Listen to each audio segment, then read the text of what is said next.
اللي بيحصل في نادي الزمالك يا جماعة امبارح في ماتش الزمالك والمصري ده عيب وحرام وما يرضيش ربنا.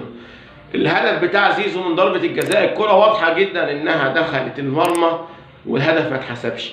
خناقات بين اللعيبة، خناقات بين الحكم واللاعيبة، خناقات بين المدرب واللاعيبة. ايه الهرجلة وعدم النظام ده؟ فين مجلس الإدارة بتاع نادي الزمالك؟ اللي بيحصل ده فضيحة بكل المقاييس لما يبقى نادي كبير جدا في مصر وفي الوطن العربي وفي أفريقيا وبيحصل فيه كل المهازل دي. امال فين الرياضة؟ فين وزير الشباب والرياضة؟ فين حسين لبيب؟ فين من اللي بيحصل ده؟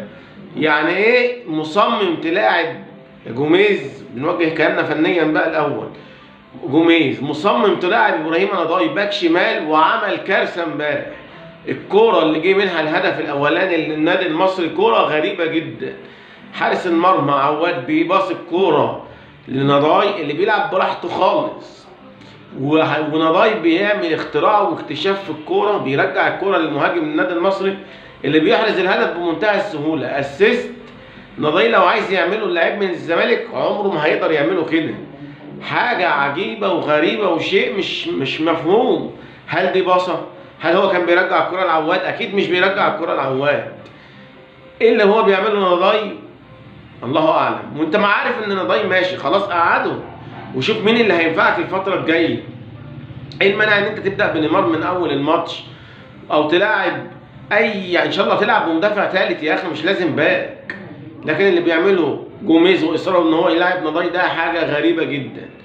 الحاجة التانية عدم الانضباط الرهيب. ما تخلوناش يا جماعة نندم ونقول الله يرحم أيامك يا سيادة المستشار مرتضى منصور. حكم الماتش أخطاء بالجملة. أنت بتعمل إيه يا حكم؟ الكرة عدت عدت خط المرمى وواضحة جدا لزيزو، وقرارات تحكيمية كلها ضد الزمالك. الله يرحم أيامك يا سيادة المستشار. كانت لو الكرة بره كانت اتحسبت جون. انما احنا بقينا نشوف حاجات غريبه جدا. وزيزو طلع بعد الماتش عمل بوست كتب حسبي الله ونعم الوكيل، وجمهور الاهلي بيطالب بمعاقبه زيزو بالايقاف. اذا كان حسين الشحات اللي ضرب الواد محمد الشيبي بالقلم وسب له الدين خد ايقاف ماتشين، عايز تعاقب لي لعيبه الزمالك على بوست؟ طب نشوف ساعتها ايه اللي هيحصل. لو ده حصل تبقى كارثه ومصيبه. يبقى فين العدل؟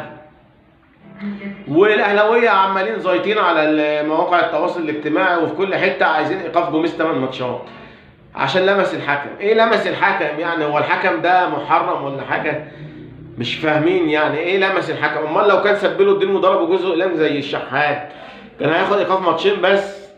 ده بقت حاجه غريبه جدا. وكمان عايزين يعاقبوا لعيبه الزمالك على بوست عملوا على الفيسبوك لمصطفى شلبي وزيزو بيعترضوا على الحكم. ومصطفى شلبي عمل بوست بيقول لك منك لله يا حكم، لو كده كنا عيدنا وخلاص، طالما انت عايز تدي الماتش تدي الدوري للاهلي وخلاص، بدل ما نلعب ونتعب على الفاضي والتحكيم يضيع حقنا. فعلا الزمالك اتظلم امبارح تحكيميا رغم كل الكوارث اللي في الزمالك. خلصنا من موضوع الحكم. بقى نخش على سلوك لاعيبه الزمالك.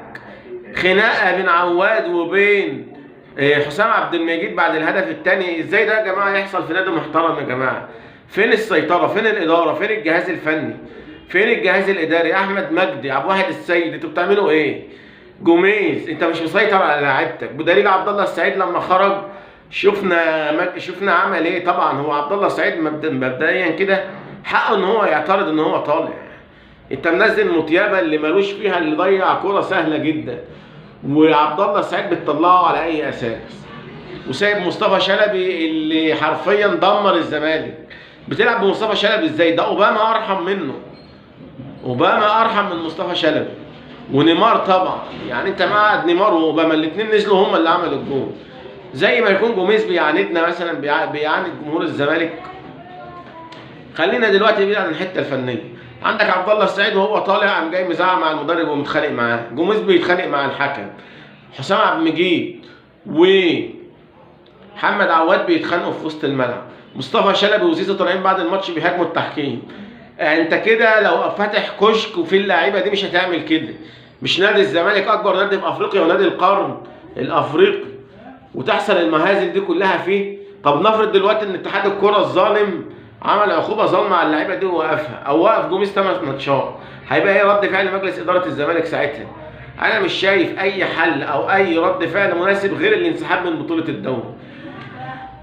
حته كمان بقى نتكلم عليها محمد عواد، يعني احنا صابرين على الكوارث اللي انت بتعملها والاخطاء اللي انت بتعملها، وفي الاخر تعمل كده تتخانق مع زميلك في الماتش. وصحيح ان دفاع الزمالك زي الزفت، خط وسط الزمالك زي الزفت، ولكن مش من حق اي لعيب ان هو يزعل لعيب تاني. انت مش المدرب ده، اذا كان المدرب نفسه ما بيكلمش اللعيبه كده، انت باي حق بتضرب زميلك وتتخانق معاه وتتعامل معاه بالمنظر الغير مشرف ده؟ الرياضه اخلاق يا جماعه، قبل المكسب وقبل الخساره. عايزين نتعلم من المنافس بتاعنا. الواحد حقيقي زعلان من الاداء الفني، وزعلان من سلوك اللعيبه، وزعلان من التحكيم. الماتش ده للنسيان، ولكن لازم نتعلم منه كمجلس اداره نادي الزمالك.